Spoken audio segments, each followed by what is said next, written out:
Hello বন্ধুরা, আমি হীরা আপনাদের সঙ্গে একটি জল খাবার অথবা টিফিন রেসিপি নিয়ে হাজির হয়ে গেছি। আজকে আমি বানাবো সকলের পছন্দের একদম ঝরঝরে চিড়ের পোলাও বা পোহাও বলে থাকি আমরা এটাকে।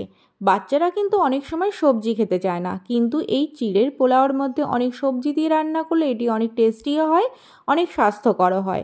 আমরা ছোটোবেলায় কিন্তু অনেকে এই চিড়ের পোলাও টিফিনে নিয়ে যেতাম। যাদের হাতে অনেক সময় কম থাকে, যারা অফিসে ব্যস্ত থাকেন, তারা কিন্তু ঝটপট এই চিড়ের পোলাও বানিয়ে টিফিনেও নিয়ে যেতে পারেন। চলুন তাহলে রেসিপি শুরু করি। চিড়ের পোলাও বানানোর জন্য আমি এখানে 300 গ্রাম চিড়ে নিয়ে নিয়েছি। আর চিড়েটা দেখুন, একটু মোটা আকারের যে চিড়েটা হয় না, সেটা নিয়েছি। পরিষ্কার করে আমি একটু ধুয়ে নেব, অনেক নোংরা থাকে। ধুয়ে আমি জল ঝরিয়ে এটাকে 5 মিনিটের জন্য রেখে দেবো রেস্টে। 5 মিনিট পর দেখুন, জলটা কিন্তু সোপ করে নিয়ে চিড়েটা কিন্তু আমাদের একদম ঝুরঝুরে হয়ে গেছে। হাত দিয়ে একটু দলা দলা বেঁধে থাকে, সেটাকে আমি ছাড়িয়ে ঝুরঝুরে করে নেব। আশা করি আপনারা দেখতেই পাচ্ছেন। এক্সট্রা কিন্তু জল রাখবেন না, ধোয়ার সময় সুন্দর করে জলটা ছেঁকে নেবেন, তাহলে কিন্তু এরকম ঝরঝরে চিড়ে আপনাদের তৈরি হয়ে যাবে। গ্যাসে আমি একটি কড়াই বসিয়ে দিয়ে এখানে 3 চামচের মতন আমি সাদা তেল দিয়ে দিলাম। তারপরে আমি বাদামগুলো ভেজে নেব। বাদামটা কিন্তু একটু লো ফ্লেমে ভাজবেন, তাহলে সুন্দর লাল লাল করে ভাজা হয়। দেখুন, আমার কিন্তু বাদামটা ভাজা হয়ে গেছে। এখন আমি বাদামটাকে তেল ঝরিয়ে তুলে নেব। আর একই তেলের মধ্যে আমি ফোড়নে ব্যবহার করছি সর্ষে আর জিরে। অনেকে কিন্তু এই চিড়ের পোলাওতে শুধু জিরের ব্যবহারটাও করে। আমি জিরে আর সর্ষে একসঙ্গে মিশিয়ে ব্যবহার করি, তাহলে কিন্তু খুব সুন্দর একটা ফ্লেভার আসে। তারপরে আমি দিয়ে দেব কারি পাতা আর লঙ্কা। কারি পাতা লঙ্কা থেকে সুন্দর ফ্লেভার বেরিয়ে আসলে কিছু এখানে ভেজিটেবলস কেটে আমি ব্যবহার করলাম, যেমন বিনস, ফুলকপি আর গাজর। আপনারা আপনাদের ইচ্ছে খুশি সবজি কিন্তু এখানে ব্যবহার করতে পারেন। দিয়ে দিচ্ছি সামান্য পরিমাণ নুন আর হলুদ। নুন আর হলুদটা দিয়ে একটু নেড়ে চেড়ে আমি এটাকে ঢাকা দিয়ে একটু সিদ্ধ হতে দেবো সবজিটা কিন্তু সম্পূর্ণই অপশনাল। আপনাদের বাড়িতে যে যে সবজি থাকে সেই সবজি আপনারা ব্যবহার করতে পারেন।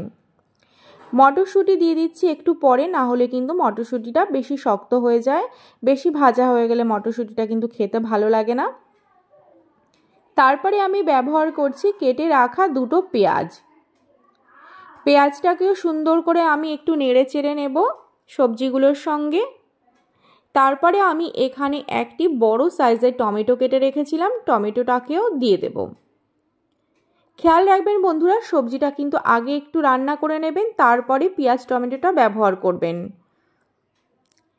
এবার স্বাদ অনুযায়ী লবণ আর হলুদ আমি ব্যবহার করলাম।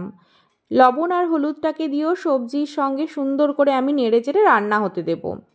5 মিনিট পরে যখন রান্না হয়ে যাবে, তখন চিড়েটা আমি ব্যবহার করছি সবজির মধ্যে। সুন্দর করে হালকা হাতে নেড়ে চেড়ে সবজির সঙ্গে চিড়েটাকে মিশিয়ে নেব। বন্ধুরা, এই রেসিপিটা কিন্তু ঝটপট তৈরি হয়ে যায়, একদম বেশি সময় লাগে না। 10টা মিনিট আপনাদের হাতে থাকলে ঝটপট এরকম একটি ব্রেকফাস্ট আপনি বানিয়ে নিতে পারেন।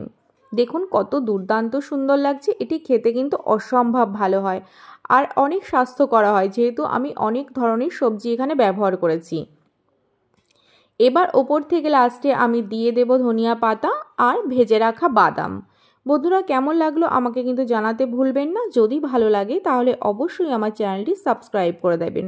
পাশে থাকা বেল বাটনটি প্রেস করতে কিন্তু একদম ভুলবেন না, তাহলে যখনই আমি নতুন ভিডিও পোস্ট করব আপনাদের কাছে খুবই সহজে নোটিফিকেশান পৌঁছে যাবে। দেখুন কত সুন্দর ঝরঝরে চিড়ের পোলাও আমার রেডি হয়ে গেল। এরকম টিপস ফলো করে আপনিও কিন্তু এরকম ঝরঝরে চিড়ের পোলাও বানিয়ে নিতে পারেন। সঙ্গে 1 কাপ চা। তাহলে কেমন লাগলো বলতে পারেন আপনাদের কমেন্টের মাধ্যমে আপনাদের মতামত। নমস্কার, ভালো থাকবেন, সুস্থ থাকবেন।